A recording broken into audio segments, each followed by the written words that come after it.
সন্তানের উত্তম আচরণ ও শ্রদ্ধা পাওয়ার সবচেয়ে বেশি অধিকারী হচ্ছেন মা। সে মাকে কখনো কষ্ট দিও না।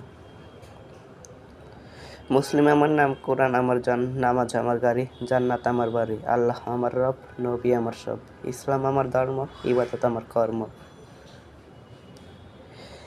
এমন এক সময় আসবে যখন মুসলমানদের জন্য ঈমান ধরে রাখা জ্বলন্ত কয়লা হাতের মধ্যে রাখার ন্যায় কঠিন হবে। বিশ্বনবী হযরত মুহাম্মদ সাল্লাল্লাহু আলাইহি ওয়াসাল্লাম। আমরা শ্রেষ্ঠ নবী পেয়েছি, শ্রেষ্ঠ কিতাব পেয়েছি, শ্রেষ্ঠ ধর্ম পেয়েছি। আমরা সত্যিই ভাগ্যবান, আলহামদুলিল্লাহ। তোমরা সিজদায় বেশি বেশি দোয়া করো, কেননা সিজদা হচ্ছে দোয়া কবুলের উপযুক্ত সময়।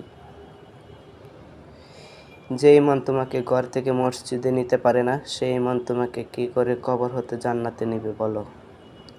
তুমি যাকে ভালোবাসবে হাসরের ময়দানে তুমি তার সাথেই থাকবে। কাগজ দিয়ে অনেক কিছুই তৈরি করা হয়, তার মধ্যে সবচেয়ে উত্তম হলো আল কোরআন। যখন আমি অসুস্থ হতাম তখনই আমি কালোজিরা খেতাম।